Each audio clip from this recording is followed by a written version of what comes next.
अहो उठा, बघा तुम्हाला चालवत नव्हतं ना, तुमच्यासाठी झाप आले, फक्त त्याच्यावर पडा म्हणजे मी तुम्हाला घरी नेऊ शकेन. अहो उठा उठा, हिम्मत करा. अहो उठा, तुम्हाला काही होणार नाहीये. अहो उठा म्हणते ना मी, ऐकू येत नाही का तुम्हाला? मला सोडून असं नाही जाऊ शकत तुम्ही.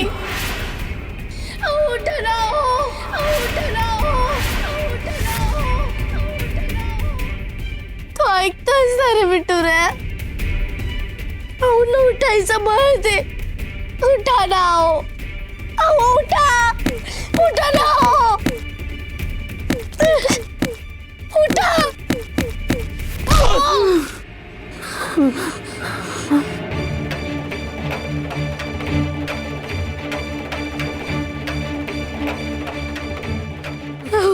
उठा, चला. हळू हळू.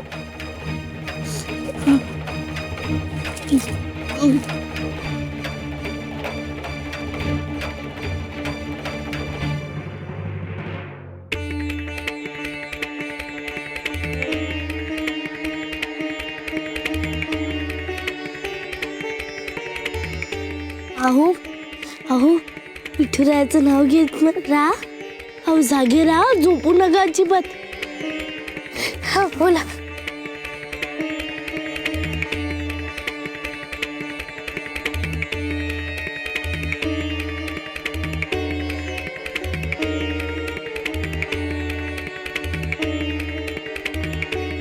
विठ्ठल विठ्ठल. शाबास अहो शाबास. असंच असंच बोलत राहा, बोलत राहा. मामाजी तर आता तुमच्या वाटेकडे डोळे लावून बसले असते, आणि सासूबाई त्यांना किती आनंद होईल, कारण तुम्ही तुमचं व्रत पूर्ण केलंय, तुमचा संकल्प पूर्ण केलाय.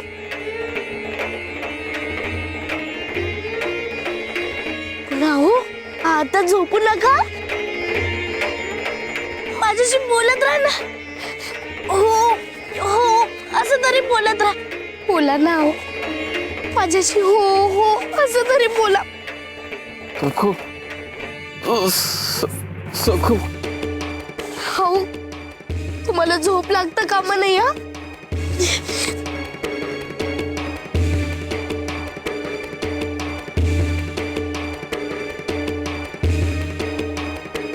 गाव जवळ आलंय, तिथे नक्की आपल्याला मदत मिळेल. हो ऐकताय ना, झोपू नका, बोलत राहा माझ्याशी, बोलत राहा. मला सांगा, भूक लागली आहे का तुम्हाला? मी घरी जाऊन काय करू तुमच्यासाठी? सांगा ना, काय करू? अहो खिचडी की खीर, सांगा मला.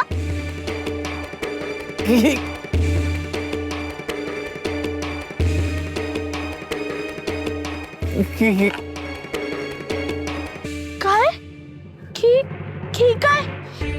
खिचडी की खीर?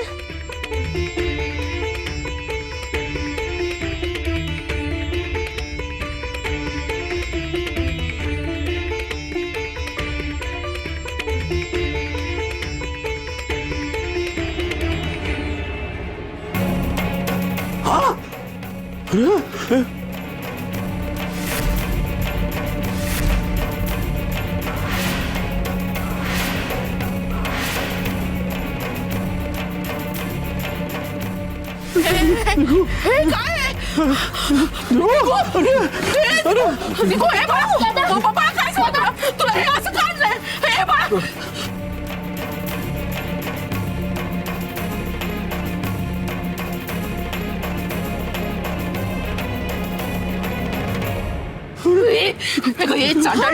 काय केलंस तू? डोळे बाहेर काढले ना तुझे. चला अरे बघताय का? काय झालं? काय केलं? सखू काय झालं? मी जेव्हा जिगरोबाच्या बाळावर गेलो ना तेव्हा झाडाची पाती हाऊच्या डोक्यावर पडली हो.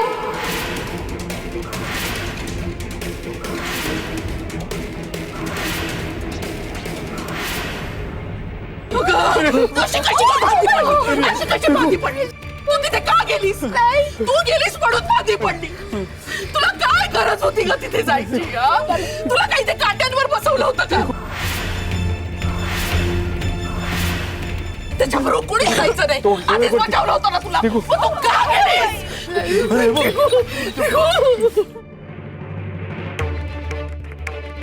सकुताई मला वाटेत भेटल्या म्हणून मी धावत वैद्यभुवांना घेऊन आलो. नाटकी आहेत फक्त नाटकी. आपणच वार करायचा आणि आपणच वैद्यभुवांना बोलवायचं. मी येण्यावरनं बोलताय का? किंचाळू नका, मी जातो. अहो थांबा थांबा थांबा वैद्यभुवा थांबा. क्षमा करा तुम्हाला नाही. बघा ना दिगूला. या ना या ना. उपचार करा त्याच्यावर.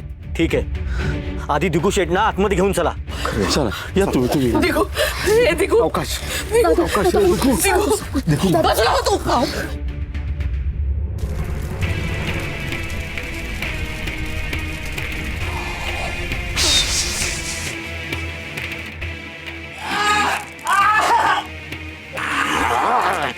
गपगुमान चटका खा बाहेर्या. आज माझ्यासाठी कोणी बाहेर टायऱ्या नाही.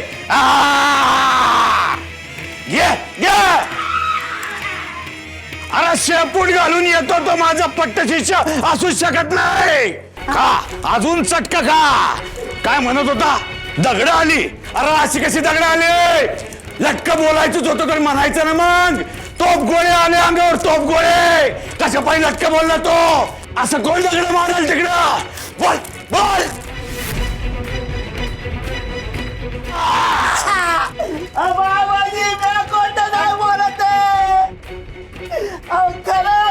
आम्ही तिथून निघालो होतो. दोघं मी दोन बाजूला निश्चित पडले होते. या डोळ्यानं बघितले. अरे गाढवा, ते जर निश्चित पडले होते तर मग त्यांच्या डोसक्यावर धोंडा का नाही घातला बाहेर्या? आता का चटका का चटका.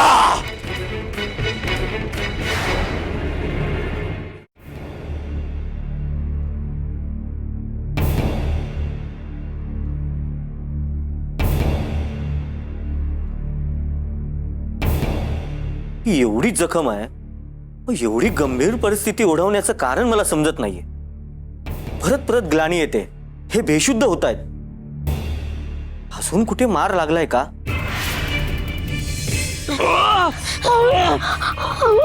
इथे पण दुखतंय का? थांबा बघू द्या.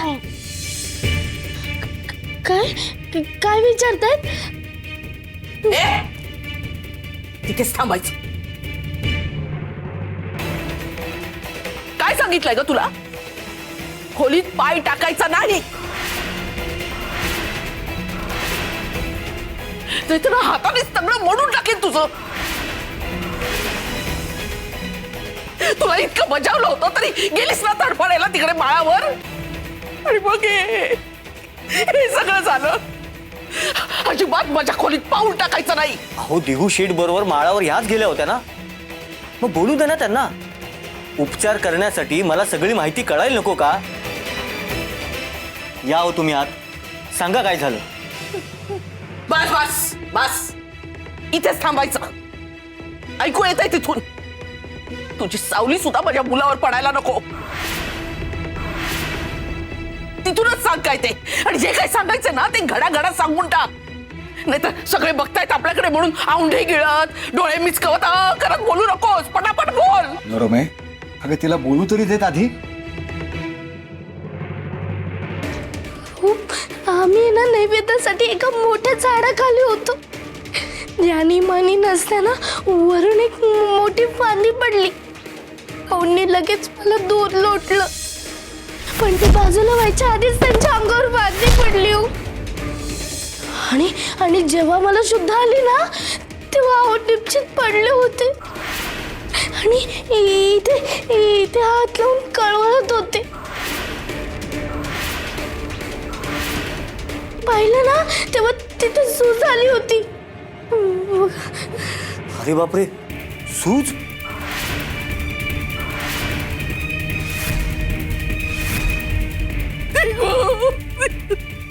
काय झालं रमाई?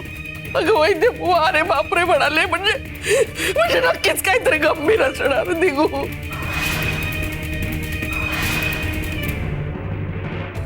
असं झालं तर मग तुम्ही तिथं का नाही थांबलात?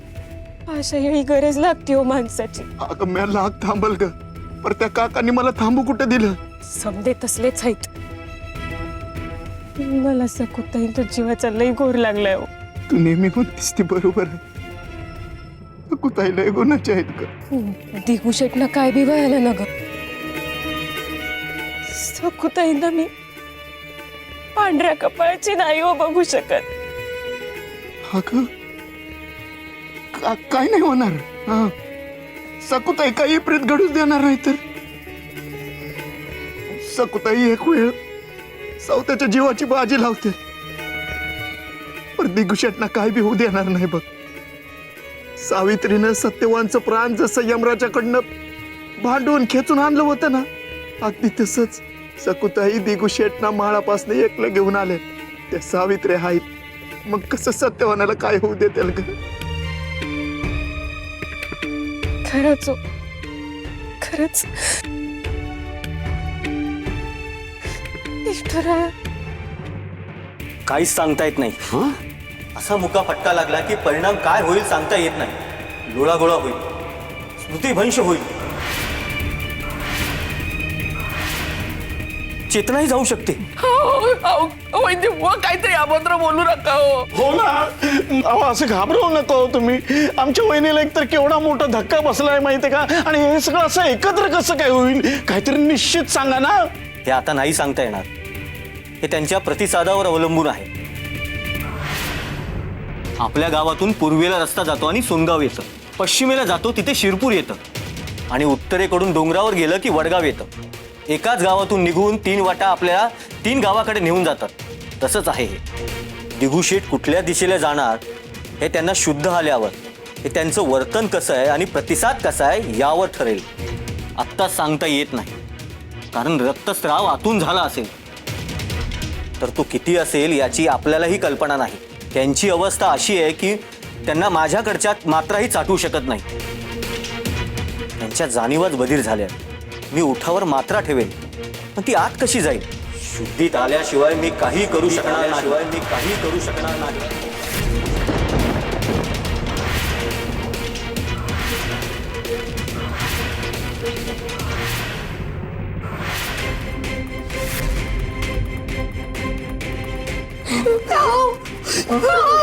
अहो का झोपलात तुम्ही? मी तुम्हाला सांगितलं होतं ना नका झोपू. मला आजोबांनी सांगितलं होतं. का झोपलात? उठा ना हो, उठा. अहो उठा ना हो. अहो काय करतेस? काय त्याचा जीव बिव घेतेस की काय? बाजूला हो.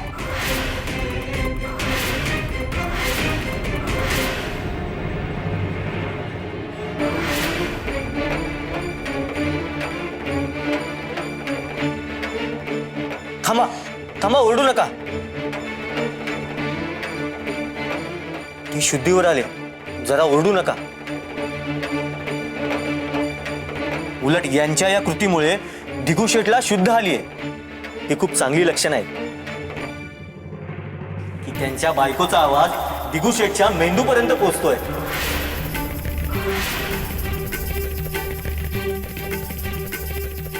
बायकोचा नाही, आईचा आवाज बायकोपेक्षा मोठा आहे. माझा आवाज त्याच्या काळजात भिडलाय. तुम्ही फक्त चाटण द्या, ज्ञान नको. देतो, पण आधी तुम्ही सगळ्यांनी बाहेर थांबा. पोरी, हे मधात उघडून त्याचं चाटण बनवून दे.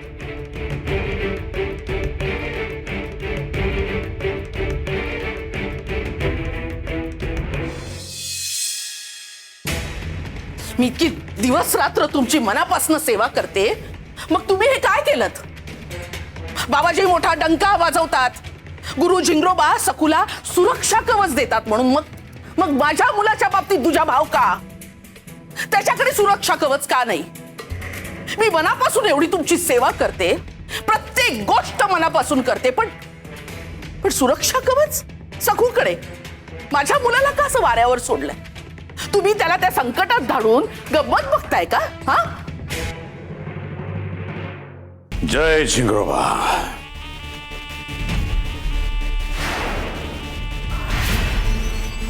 आता इथे थांबण्यात काही अर्थच नाही.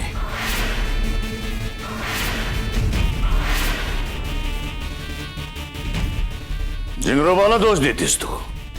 झिंगरोबाला? तू काय स्वतःला झिंगरोबा परीस मोठी समजायला लागलीस की काय मनोरमे? गुरु झिंगरोबा नाही आणि तुम्हालाही. मी काय करू बाबाजी? दोष गुरु झिंगरोबांचा नाही, तुमचाच आहे. तुम्हीच माझ्या लेकाला माळावर धाडून प्रायश्चित्त घ्यायला लावलं. मग माझ्या लेकाकडे सुरक्षा कवच का नाही? ती सखू गुरु झिंगरोबांच्या विरुद्ध वागते, पण तरी सुद्धा तिला गुरु झिंगरोबांचं सुरक्षा कवच मिळतं. माझ्या मुलाला का वाऱ्यावर सोडलं तुम्ही बाबाजी? बाबाजींना हे महामायेचं रूप माहिती नसेल. मध्यरात्री माळावर जाऊन प्रायश्चित्त घ्यायचं, दुसरी कुठली शिक्षा सुचली नाही तुम्हाला? खरं तर मीच विहिरीत बुडून मेले असते ना तर बरं झालं असतं. माझा दिगू मला वाचवायला आला आणि हे सगळं पुढे रामायण घडलं. आणि त्यांच्या खोलीत दिगू गेला याला कारणीभूत सखू होती, पण शिक्षा तिला नाही केलीत तुम्ही, शिक्षा माझ्या दिगूला केलीत. आ बाबाजी, बरं एकट्यानेच माळावर जायचं अशी अट घातलीत. हो, नाहीतर भाऊजींना मी त्याच्या सोबतीला पाठवलं असतं. हा?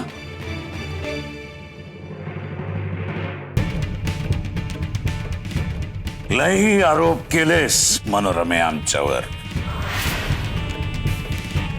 तुझ्या समध्या प्रश्नांची उत्तर देईल मी, फक्त एका अटीवर.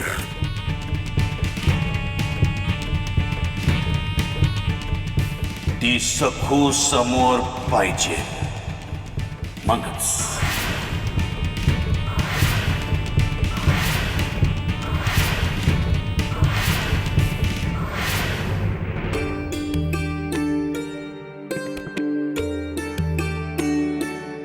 आपणच चाटण द्यावं असं वाटतंय का तुला?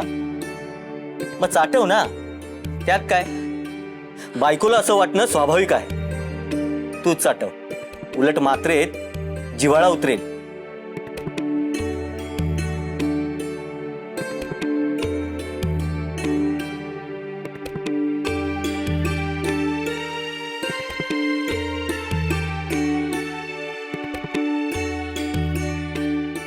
अहो, बरं वाटतंय ना आता?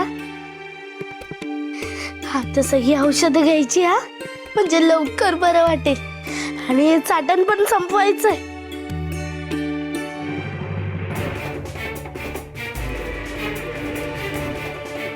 सखू, तू इथे काय करतेयस?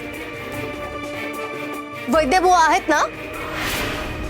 बाबाजी बाहेर तुझ्यासाठी थांबलेत. चल आधी.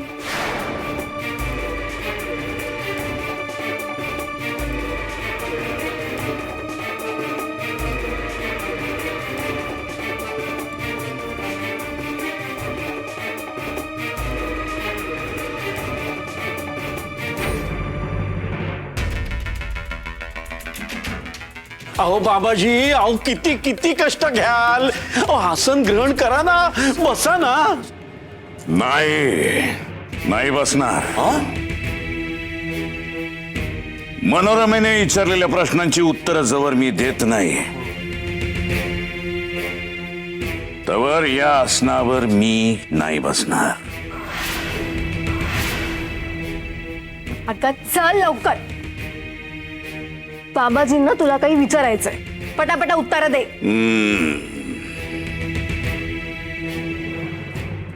तर मग बोला सखूबाई, माळावर काय काय झालं? काय नाही, आम्ही शिरा केला. असं नाही कसं बाईजवार संगतवार सांगायचं. म्हणजे माळावर गेलात तिथपासून. आता सांगा, तुम्ही माळावर गेलात तवा दिगू शेट काय करत होत? ते चूल पेटवण्याचा प्रयत्न करत होते, पण चूल पेटतच नव्हती. पण वाऱ्यामुळे त्यांना जमत नव्हतं. मग तुम्ही काय केलं? मी आडोसा करून वारा थांबवला आणि मी मशालीने चूल पेटवली. ऐकलंस ना मनोरमे? म्हणजे मशालीनी चूल पेटवावी हे दिगू शेटच्या ध्यानात नाही आलं, पण सखूला ते कळलं आणि सखूनी चूल पेटवली. पुढं मी चूल पेटवली आणि तूप घालून रवा खरपूस भाजला. मग त्यात पाणी घातलं, चांगलं ढवळून वाफ घेतली आणि गूळ घातला. मग सुका मेवा घातला. कुणी? मी. म्हणजे मनोरमे तुझ्या पोरानं प्रायश्चित घेतलंच नाही. चूल तुझ्या सुनेनं पेटवली, नैवेद्य तुझ्या सुनेनं धावला.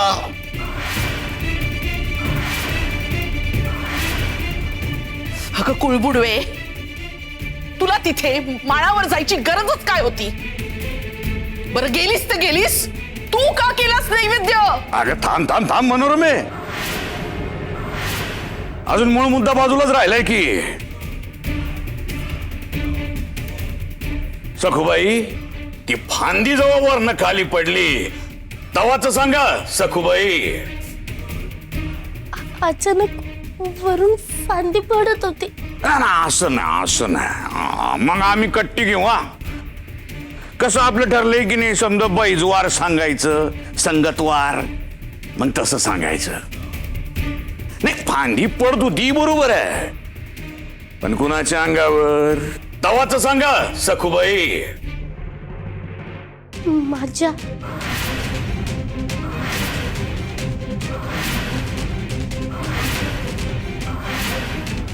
ऐक मनोरमे, फांदी सखूच्या अंगावर पडत होती. हा पुढं. तेव्हा आऊने मला दूर ढकललं आणि त्यांच्या अंगावर फांदी पडली. मिळाली मनोरमे, तुझ्या समध्या प्रश्नांची उत्तर मिळाली तुला. कवच कुणाला? तर सखूला. का? तर सखूनी चूल पेटवली, निवेद बनवला आणि जिंगरोबाला धावला. आणि दिगुनी काय केलं? निस्तं इट्टलाचं भजन केलं आणि प्रायश्चित म्हणून शून्य केलं. तेव्हा जे बी काय केलं ते या सखून केलं. आणि म्हणूनच हिचे प्राण घ्यायला यमराज आलते, पण झिंगरोबानं हिला वाचवलं. आणि अडकलं कोण? दिगू. जमला का समध्याचा ताळा? तेव्हा दिगूच्या या अवस्थेला जबाबदार कोण आहे? ही अवघसा